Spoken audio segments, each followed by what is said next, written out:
നമസ്കാരം. കഴിഞ്ഞ ദിവസങ്ങളിലാണ് രേഖകളൊന്നുമില്ലാതെ 14 വയസ്സ് 15 വയസ്സ് വരെയുള്ള ആൺകുട്ടികളെയും പെൺകുട്ടികളെയും ഒക്കെ ട്രെയിനിൽ കടത്തിക്കൊണ്ടുവന്നതിന്റെ വാർത്തകൾ നമ്മൾ കണ്ടത്.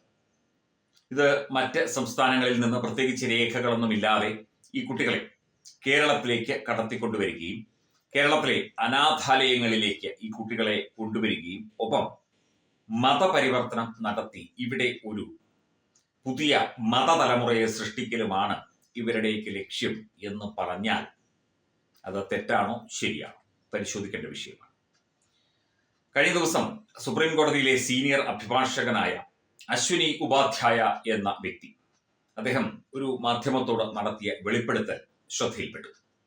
അതായത് അസം, ഒഡീഷ, അതുപോലെ ബീഹാർ, ബംഗാൾ, ഛത്തീസ്ഗഡ് തുടങ്ങിയ സംസ്ഥാനങ്ങളിലെ പിന്നാക്ക വിഭാഗങ്ങളിലെ ഏതാണ്ട് 70,000-ന് മേൽ കുട്ടികൾ ഈ കഴിഞ്ഞ 8-10 വർഷം കൊണ്ട് കാണാതായതായുള്ള മിസ്സിംഗ് കേസുകൾ നിലവിലുണ്ട്. എല്ലാം 5 വയസ്സിനും 15 വയസ്സിനും ഇടയിൽ പ്രായമുള്ളവരാണ്. പ്രത്യേകിച്ചും കൂടുതലും പെൺകുട്ടികളാണ് ഈ ഒരു മിസ്സിംഗ് കേസുകളിൽ പെട്ടിരിക്കുന്നത് എന്നാണ് സുപ്രീം കോടതി അഭിഭാഷകൻ കൂടിയായ അദ്ദേഹം പറയുന്നത്. ഒരു കേസിന്റെ വാദവുമായി ബന്ധപ്പെട്ട് നടത്തിയ പരാമർശത്തിലാണ് അശ്വിനി കുമാർ ഉപാധ്യായ ഈ കാര്യങ്ങൾ വിവരിച്ചത്. ഇവരെല്ലാം കേരളത്തിലേക്ക് കൊണ്ടുവന്നു എന്ന ഒരു സംശയം അല്ലെങ്കിൽ അത്തരത്തിൽ ഒരു ദുരൂഹമായ ഒരവസ്ഥ നിലനിൽക്കുന്നുണ്ട്. ഇത്തരത്തിൽ വർഷങ്ങളായിട്ട് ഇവിടെ ദിനംപ്രതി ഇപ്പൊ നമ്മൾ ശ്രദ്ധയിൽപ്പെട്ടതോ അല്ലെങ്കിൽ നമുക്ക് പോലീസിന് പിടിക്കാൻ കഴിഞ്ഞതോ ആയ കേസുകളല്ല. 5-6 കുട്ടികളെ വെച്ച് കൊണ്ടുവന്നാലും ആരും ശ്രദ്ധിക്കില്ല. ഇപ്പൊ 10-20 കുട്ടികളെ ഒരുമിച്ച് കൊണ്ടുവരുമ്പോഴാണ് അവർ ആരെങ്കിലും ശ്രദ്ധിക്കുകയോ അല്ലെങ്കിൽ പരാതിപ്പെടുകയോ ഒക്കെ ചെയ്യുന്നത്. ഇത്തരത്തിൽ ആയിരക്കണക്കിന് കുട്ടികളെ കേരളത്തിലെ വിവിധ യത്തീംഖാനകളിലേക്ക്, അനാഥ മന്ദിരങ്ങളിലേക്ക് കൊണ്ടുവരികയും അവരെ മതം മാറ്റുകയും അവരെ ഒരു പ്രത്യേക മതവിഭാഗത്തിന്റെ ഭാഗമാക്കി മാറ്റുകയും ചെയ്തതായുള്ള സംശയങ്ങളാണ് അദ്ദേഹവും പങ്കുവച്ചത്. തീർച്ചയായിട്ടും ഇത് പരിശോധിക്കേണ്ട വിഷയമാണ്. കേരളവും അന്യ സംസ്ഥാനങ്ങളും തമ്മിൽ ഇത് അന്യ സംസ്ഥാനങ്ങളിലെ ആഭ്യന്തര മന്ത്രാലയങ്ങളും ഒക്കെ തന്നെ ശ്രദ്ധിക്കേണ്ട ഒരു വിഷയം കൂടിയാണ്, പരിശോധിക്കേണ്ട ഒരു വിഷയം കൂടിയാണ്. ഇത് ഒരു സാമൂഹ്യ പ്രതിസന്ധി മാത്രമല്ല, മനുഷ്യക്കടത്ത് ഈ കൊച്ചുകുട്ടികളെ ഏതൊക്കെ രീതിയിൽ ദുരുപയോഗം ചെയ്യുന്നുണ്ട്. ഇവരെ മതപരിവർത്തനം നടത്തി ഇവരെ തീവ്രവാദ സ്വഭാവമുള്ള സംഘടനകളിലേക്ക് ആകർഷിക്കുന്നതിനും അതിലേക്ക് പ്രായപൂർത്തിയായി കഴിയുമ്പോൾ അല്ലെങ്കിൽ അതിനു മുന്നായി റിക്രൂട്ട് ചെയ്യുന്ന നടപടികളിലേക്ക് ഇവർ എത്തുന്നുണ്ടോ, ഇതിന് പിന്നിൽ പ്രവർത്തിക്കുന്ന റാക്കറ്റ് ആരുടെയാണ്, ആരാണ് ഇതിന് നേതൃത്വം നൽകുന്നത് തുടങ്ങിയ കാര്യങ്ങളിൽ തീർച്ചയായിട്ടും അന്വേഷിക്കണം. നാഷണൽ ഇൻവെസ്റ്റിഗേഷൻ ഏജൻസി എന്ന NIA ഈ വിഷയത്തിൽ അന്വേഷിക്കാനുള്ള എല്ലാവിധ ഉത്തരവുകളും കാര്യങ്ങളും കേന്ദ്ര ആഭ്യന്തര മന്ത്രാലയം നടത്തണം.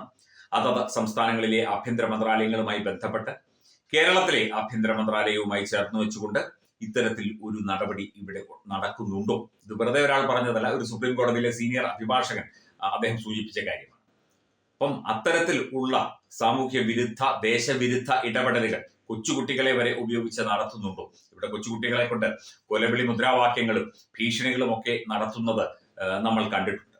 അതിന് സമാനമായി കൊച്ചുകുട്ടികളെ തട്ടിക്കൊണ്ടുവന്ന് അല്ലെങ്കിൽ പലതും പാവപ്പെട്ടവരെ എന്തെങ്കിലും ജോലി നൽകാമെന്നോ മറ്റോ പറഞ്ഞ് വിളിച്ചുകൊണ്ടുവന്ന് ഈ രീതിയിൽ ചൂഷണം ചെയ്ത് ഇവിടുത്തെ യത്തീംഖാനകളിൽ പാർപ്പിച്ച് അവരെ തീവ്രവാദ സ്വഭാവമുള്ള സംഘടനകളുമായി കൂട്ടിക്കെട്ടുന്ന ഒരു വലിയ, നമ്മൾ ചിന്തിക്കുന്നതിനപ്പുറമുള്ള ഒരു വലിയ നെറ്റ്വർക്ക്, ഒരു റാക്കറ്റ് ഇതുമായി ചേർന്ന് പ്രവർത്തിക്കുന്നുണ്ട് എന്നുള്ള സംശയമാണ് ഇപ്പോൾ ഉയരുന്നത്.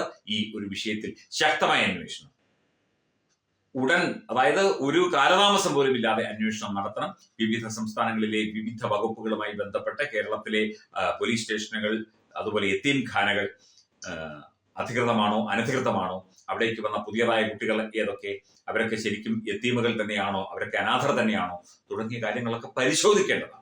ഇത് നമ്മളിങ്ങനെ പറയുന്നു എന്നേ ഉള്ളൂ. പരിശോധനകൾ നടക്കുമോ, അന്വേഷണം നടക്കുമോ എന്നൊന്നും നമുക്ക് ഉറപ്പില്ല. പക്ഷേ ഇത്തരത്തിൽ ഒരു ഗുരുതരമായ, ഭീകരമായ, ഭയപ്പെടുത്തുന്ന ഒരു സ്ഥിതിവിശേഷം ഇവിടെ നടക്കുന്നുണ്ട്, ഇവിടെ കാലങ്ങളായി നടക്കുന്നുണ്ട് എന്ന സത്യമാണ് ആ അഭിഭാഷകൻ പറഞ്ഞത്. തീർച്ചയായിട്ടും ഇത് ഏറ്റവും കാര്യമായി തന്നെ എടുത്ത് അന്വേഷണം നടത്തേണ്ടതാണ്. നടക്കുമോ ഇല്ലയോ എന്നുള്ളത് പിന്നീടുള്ള കാര്യം. പക്ഷേ ജനങ്ങൾ ഇത് തിരിച്ചറിയണം, ഇത് മനസ്സിലാക്കണം. അതുപോലെ തന്നെ ട്രെയിനിൽ യാത്ര ചെയ്യുന്ന നമ്മുടെ പ്രിയപ്പെട്ട പ്രേക്ഷകർ ധാരാളം ഉണ്ടാകുമല്ലോ.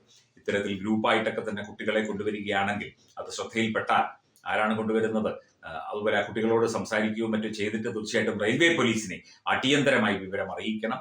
കഴിഞ്ഞ ദിവസം കേരളത്തിലെ 2 പോലീസ് കോൺസ്റ്റബിൾമാര് 2 ഉദ്യോഗസ്ഥരാണ് ഈ ഒരു വിഷയത്തിൽ ഇടപെട്ടതും ആ കുട്ടികളെ ഇപ്പോൾ രക്ഷിച്ചെടുക്കാൻ സാധിച്ചതും. അത്തരത്തിലുള്ള ഇടപെടലുകൾ നമ്മുടെ പൊതുസമൂഹവും നടത്തണം എന്നുകൂടി ഈ ഒരു അവസരത്തിൽ പറയുന്നു.